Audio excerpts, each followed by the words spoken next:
Hey guys, welcome to my channel. और जो आज का जो हमारा मेन टॉपिक है वो है वाटर चेंजेस। फ्रेंड्स, जो भी मैं अभी आपको बताऊंगा ना वो मेरा खुद का पर्सनल एक्सपीरियंस है और खुद जो मैं ट्राई किया हूँ वही आपको मैं बताऊंगा। तो अगर आपको देख के सुन के ऐसा लगे कि हाँ ये काम करेगा तो श्योर एक बार ट्राई ज़रूर करना और वीडियो को अच्छे से देखना। मैं क्या कह रहा हूँ ज़रा समझने का ट्राई करना। टैंक में अगर आपका प्लांट अच्छे से ग्रो कर रहा है और अच्छी तरह का से फिश ग्रो कर रहा है, उसमें अच्छे बैक्टीरिया हैं, तो आपको कोई ज़रूरत नहीं है पानी चेंजेस करने का। और मैं इसलिए बोल रहा हूँ क्योंकि अगर सारा चीज़ अच्छा है तो आपको कोई नीड भी नहीं है पानी चेंजेस करने का। अगर सब चीज़ ठीक है तो आप पानी चेंजेस क्यों करना। पानी चेंजेस करने से एक बेनिफिट होता है, जो अंदर का जो एनवायरनमेंट है, हमारा जो टैंक का अंदर का एनवायरनमेंट है वो मेंटेन रहता है और जितना अच्छा रहता है उससे कई गुना ज़्यादा और अच्छा बन जाता है।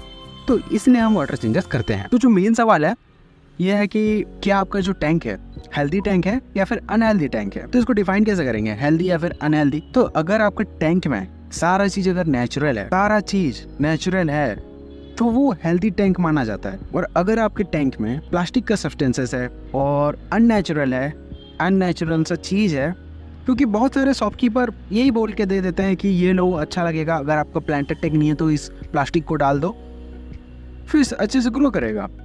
बट अगर थियोरेटिकल तो हाँ सुन के अच्छा लगता है, लेकिन अगर प्रैक्टिकली जब हम यूज़ करके देखेंगे इसको तो वो ऐसा नहीं काम करता है। प्लास्टिक क्या है, प्लास्टिक वक्त के साथ पानी में रह रह के गलने लगता है और वो एनवायरनमेंट को अफेक्ट करता है। तो आप सोचो, प्लास्टिक एनवायरनमेंट को अफेक्ट करता है तो क्या प्लास्टिक हमारा एक्वेरियम के अंदर अपना फिश के लिए सही रहेगा? बिल्कुल नहीं रहेगा। तो अगर आपका नेचुरल सा सेटअप है, नेचुरल सा सेटअप जिसमें सारी चीज़ ओरिजिनल हो, सारी चीज़ नेचुरल हो, सारी चीज़ लाइव हो, तो वो सही है। और अगर आपका टैंक में प्लास्टिक सब्सटेंसेस है, प्लास्टिक का आर्टिफिशियल प्लांट, आर्टिफिशियल बहुत सारा आर्टिफिशियल एकदम प्लांट लगा दिया हो, एकदम नीचे में ग्रेवल्स है, ओनली ग्रेवल्स है, सिर्फ ग्रेवल्स, कलरफुल वाला जो मिलता है ना, कलरफुल वाला वही वाला डाल दिया हो, हेल्दी के कैटेगरी में बिल्कुल नहीं आएगा, अनहेल्दी के कैटेगरी में आएगा। क्योंकि इससे कुछ फायदा बिल्कुल नहीं होता, भले हाँ नुकसान जरूर हो जाएगा आपका, लेकिन फायदा बिल्कुल तो नहीं होगा। तो सवाल ये है कि हम हेल्दी टैंक जो है उसको कैसे बनाएं। हेल्दी टैंक, अगर आपका अनहेल्दी टैंक है तो उसको हेल्दी टैंक हम कैसे बनाएंगे। कोई ज्यादा टफ वाला चीज नहीं है, बहुत ही सिंपल सा है और बहुत ही आसान है। आपको गार्डन सॉइल जो होता है वो बहुत ही अच्छा होता है। हम जब अपना पॉटिंग करते हैं, जो अपना आउटडोर पॉट लगाते हैं जिसमें प्लांट ग्रो करता है, वो वाला जो सॉइल होता है वो काफ़ी हेल्पफुल होता है। उसमें बहुत सारे न्यूट्रिएंट, मिनरल, बहुत सारा कुछ रहता है उसमें। तो उसको लेके आना है आपको गार्डन से और आपको एक्वेरियम में डालना है। नीचे बेयर बॉटम एक्वेरियम में नीचे में एक लेयर डालना है उसको सब्सट्रेट के तौर। लेकिन हाँ ये आपको ध्यान रखना पड़ेगा कि उसमें केमिकल सब्सटेंस ना हो। केमिकल होगा तो सही नहीं रहेगा, नेचुरल होना चाहिए, कोई केमिकल नहीं होना चाहिए। और अगर आपके साइड ऐसा मिलता नहीं है, आप ये कर सकते हैं कि उसको कुछ दिनों तक पानी में डिप करके रखिएगा मिट्टी को, तो केमिकल वाला जितना है वो उतना इफेक्ट नहीं करता है। और अगर आपके पास लेक है, तालाब है, तो और भी फायदे हैं उसके। तो आपको मिट्टी लाना है, मिट्टी ला के ना ज़्यादा कुछ नहीं करना, आपको एक लेयर 1 इंच 1 इंच पूरा डालना है। डालने के बाद आपको जो कंस्ट्रक्शन वाला जो बालू होता है उसको लाके 2 इंच डालना उसके ऊपर। और मैं इसलिए कह रहा हूँ क्योंकि मिट्टी क्या है ना, मिट्टी जब आप पानी डालेंगे तो मिट्टी ऊपर आएगा, आपको ऊपर आने नहीं देना है, क्योंकि अगर ऊपर आएगा तो पानी पूरा ही क्लाउडी हो जाएगा। तो इसके वजह से आपको 2 इंच तक बालू डालना है, कोई सा भी सैंड हो। 2 इंच डालिए, 1 इंच का नीचे सॉइल, 2 इंच का ऊपर में बात। ये हो गया हमारा नीचे का नेचुरल सा सेटअप कंप्लीट। उसके बाद आपको करना है प्लांटिंग करने के बाद अगर आपके पास कोई घर के पास या फिर ऐसा कोई तालाब है जिसमें ड्राई लीव्स गिरे हुए रहते हैं और नीचे ऐसा ही पानी में गिरा हुआ रहता है, तो उसको आप लेके आइए, एक बार धो दीजिए और अपने टैंक में डाल दीजिए।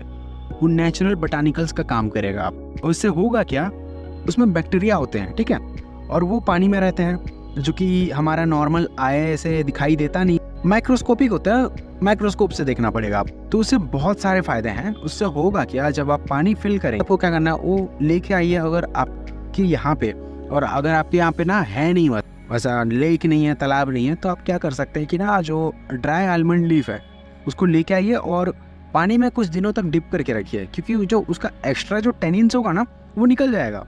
निकलने के बाद वो जो पत्ता होगा ना, मतलब अंदर डूबने लगेगा। जब वो डूब जाएगा तो उसको लेके आइए और अपना एक्वेरियम में डाल दीजिए, सिंपल सा तोड़ उड़ के एकदम। उसके बाद पानी भर दीजिए, अपना फिल्टर ऑन कर दीजिए, जो भी हीटर वूटर लगाना है उसको लगा दीजिए और उसको रहने दीजिए, चलने दीजिए, साइकिल होने दीजिए। एक बार 2-3 दिन ऐसे रहने दीजिएगा तो काफ़ी फास्ट साइकिल होगा एक्चुअली, क्योंकि एक तो पत्ता में बैक्टीरिया होगा। अपना अगर नदी से लेके आए हैं और ऐसे ही नॉर्मली है तो साइकिल होने में थोड़ा सा टाइम ले, बट हो जाएगा, वेल रहेगा, वेल एंड गुड रहेगा सारा।